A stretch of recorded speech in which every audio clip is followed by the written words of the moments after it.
ഫൈസ, ഞാൻ കണ്ടാശ്ശേരിയിൽ നിന്ന് വരുന്നു. എനിക്ക് ബ്രസ്റ്റിൽ 2 മുഴകളുണ്ടായിരുന്നു. അപ്പോൾ എനിക്ക് ഡോക്ടറെ കാണിക്കാൻ ഭയങ്കര പേടിയായിരുന്നു. എനിക്ക് ഡോക്ടറെ വീട്ടുകാരെല്ലാവരും എന്നെ നിർബന്ധിക്കലും ഞാൻ പോകാൻ സമ്മതിക്കില്ല. എന്തെങ്കിലും കാരണമൊക്കെ പറഞ്ഞ് ഞാൻ അവിടെ നിന്ന് ഒഴിയും. അങ്ങനെ ഞാനിവിടെ വന്ന് അച്ഛനോട് പ്രാർത്ഥിക്കാൻ പറഞ്ഞു. എനിക്കെന്നാലും ധൈര്യമൊന്നുമില്ല. അച്ഛൻ പറയുന്നുണ്ട് നിനക്ക് ഏപ്രിൽ തന്നെ സർജറി ചെയ്യണം എന്നുള്ളത് അച്ഛനും പറഞ്ഞു. പക്ഷേ എനിക്ക് ധൈര്യം ഒരിക്കലും ഇല്ല. ഞാൻ പോവില്ല എന്ന് തന്നെ ഉറപ്പിച്ചിട്ടുണ്ടായിരുന്നു. എനിക്ക് 3 മക്കളുണ്ട്. എൻ്റെ മൂത്ത മകൻ 8ാം ക്ലാസ്സിലാണ് പഠിക്കുന്നത്. അപ്പോൾ ഇവരെല്ലാവരും, എൻ്റെ ഹസ്ബൻഡ്, എൻ്റെ മക്കളും എനിക്ക് വേണ്ടി പ്രത്യേകം പ്രാർത്ഥിക്കുകയും ചെയ്യണ്ടായിരുന്നു. അങ്ങനെ ഒരു ദിവസം ഞാൻ അച്ഛൻ വാട്സപ്പിൽ മെസ്സേജുകൾ അയക്കാറുണ്ട്. അങ്ങനെ ഞാനൊരു ദിവസം അച്ഛൻ്റെ ഫോണിൽ കണ്ടു ഏപ്രിൽ ഉപവാസ ധ്യാനം നടക്കുന്നുണ്ട് എന്നുള്ളത്. അപ്പം ഞാൻ ആ ഉപവാസ ധ്യാനത്തിൽ തീർച്ചയായും പങ്കെടുക്കാമെന്ന് വിചാരിച്ചു. അപ്പോൾ ഇതിൻ്റെ ഉള്ളിൽ ഞാൻ ചുവണ്ടിൽ ഹോസ്പിറ്റലിൽ സർജറിക്ക് വേണ്ടിയിട്ട് ഡോക്ടറെ കാണിക്കാമെന്ന് തീരുമാനിച്ചു. അപ്പോൾ എനിക്ക് ഡോക്ടറെ യാതൊരു കാരണവശാലും എനിക്ക് നമ്പർ കിട്ടില്ല ഡോക്ടറെ കാണിക്കാൻ. കാലത്ത് 5:30 തൊട്ട് 5:45 വരെയാണ് ഡോക്ടറെ വിളിക്കേണ്ട സമയം. പക്ഷേ ഞാൻ ആ നേരത്തെ വിളിക്കും, കൊണ്ടെത്തിക്കും, പ്രാർത്ഥിക്കുകയും എല്ലാം ചെയ്യും. എനിക്ക് ഡോക്ടറെ വിളിക്കാൻ നമ്പർ കിട്ടില്ല, ബുക്കിംഗ് കഴിഞ്ഞു. അങ്ങനെ ഒരു ദിവസം ഞാനിവിടെ എന്തായാലും ധ്യാനത്തിന് ബുക്ക് ചെയ്യാമെന്ന് വിചാരിച്ചു. ഞാൻ ധ്യാനത്തിന്, ഉപവാസ ധ്യാനത്തിന് ബുക്ക് ചെയ്ത് ഞാൻ പിറ്റത്തെ ദിവസം ഞാൻ വിചാരിച്ചു ഫോൺ ചെയ്തിട്ടൊന്നും കിട്ടണില്ല. അത് കാരണം ഹസ്ബൻഡിനായിട്ട് ചുവണ്ടിൽ ഹോസ്പിറ്റലിൽ പോയിട്ട് നമ്പർ എടുക്കാമെന്ന് വിചാരിച്ചു. അങ്ങനെ ഞങ്ങളുടെ 2 ആളും കൂടി പോയി നമ്പർ എടുത്തു.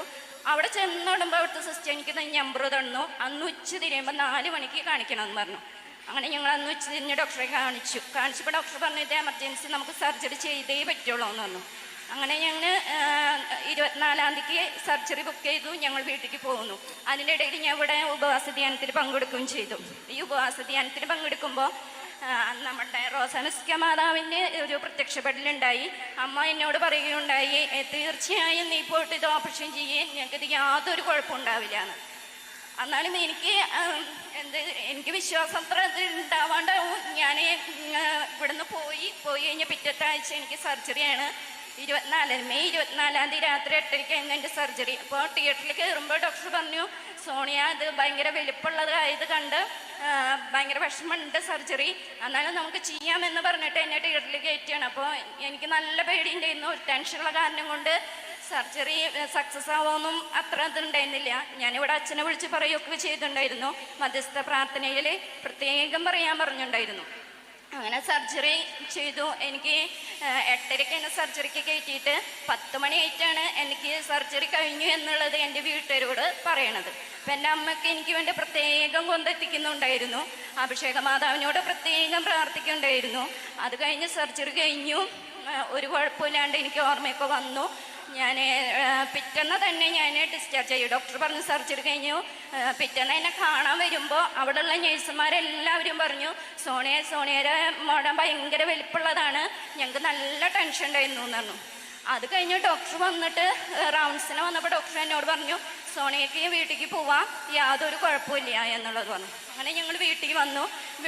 ഞാനിവിടെ റോസാനസ്റ്റിക്കിൻ്റെ മാതാവിൻ്റെ നോവേനെ ഞാനിവിടെ നമ്മുടെ ധ്യാനത്തിന് വന്നു, ഉപവാസ ധ്യാനത്തിന് വന്ന് പോയതിന് ശേഷം എല്ലാ ദിവസവും മുടങ്ങാണ്ട് കാലത്ത് 7 മണിക്ക് ഞാൻ എൻ്റെ വീട്ടിൽ വിളക്ക് കത്തിച്ച് ഞാൻ ഈ പ്രാർത്ഥന കാലത്ത് റോസാനസ്റ്റിക്ക മാതാവിൻ്റെ നോവേന ഇന്ന് വരെയ്ക്ക് ഞാൻ മുടങ്ങിയിട്ടില്ല. അങ്ങനെ ഞാൻ റിസൾട്ടിന് അയച്ചപ്പോൾ ഇത് ബയോപ്സിക്ക് അയച്ചു. ഈ 2 മുഴകളും ബയോപ്സിക്ക് അയച്ചു. റിസൾട്ട് കിട്ടാൻ വേണ്ടിയിട്ട് ഞാൻ ഒരാഴ്ച സമയം എടുക്കുമെന്ന് പറഞ്ഞു. അപ്പം ഞാൻ ഭയങ്കരമായിട്ട് പ്രാർത്ഥന എന്ന് പറഞ്ഞാൽ എനിക്ക് ഇനി ഒന്നുമില്ല. കാരണം ഞാൻ വിചാരിച്ചു എനിക്ക് ക്യാൻസർ അങ്ങനെ എന്തെങ്കിലും ആവും പറയുക. ഇത്രയും വർഷങ്ങളോളം ഞാൻ ഈ മുഴ കൊണ്ട് നടന്നിട്ട് ഇപ്പം കാണിച്ചപ്പോൾ ഡോക്ടർ വരെ പറഞ്ഞു ഇത് ഭയങ്കര കുഴപ്പമുണ്ട് എന്നുള്ളതാണ് പറയണത്. അങ്ങനെ ഞാൻ റിസൾട്ട് വന്നത് എൻ്റെ തിരക്കാരന് ഞാൻ എൻ്റെ ഹസ്ബൻഡിനോട് പറഞ്ഞു 10 ദിവസം ആവണ്ട, നമുക്ക് 9ാമത്തെ ദിവസം, അതൊരു ചൊവ്വാഴ്ചയായിരുന്നു. ഇവിടെ കാലത്ത് ധ്യാനത്തിന് വന്നകാട്ടി മുന്നേ ഞാൻ പോയിട്ട് റിസൾട്ട് വന്നോ നോക്കി. അപ്പോൾ റിസൾട്ട് വന്നിട്ടുണ്ട്. ആ റിസൾട്ട് മേടിച്ചു ഞാൻ ഇങ്ങോട്ടാണ് നേരിട്ട് വന്നത്. അപ്പോൾ അന്ന് എനിക്ക് ഡോക്ടറെ കാണിക്കാൻ പറ്റുന്നുണ്ടായിരുന്നില്ല.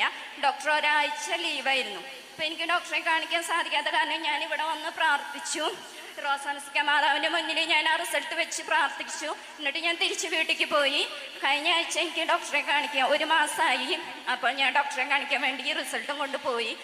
ഡോക്ടർ റിസൾട്ട് കണ്ടപ്പോൾ ഡോക്ടർ പറയാണ്, ഇത്രയും വലിയ മുഴ എൻ്റെ ഈ ഇതിൽ ഒരു കുഴപ്പമില്ലാണ്ട്, യാതൊരു ഇതും ഇല്ലാണ്ട്, നല്ല ഒരു കുഴപ്പമില്ലാണ്ട് നമ്മുടെ സംഭവം എനിക്ക് ചെയ്യാനും പറ്റി. ആ മുഴയ്ക്ക് ഒരു കംപ്ലൈൻറ്റും ഇല്ല.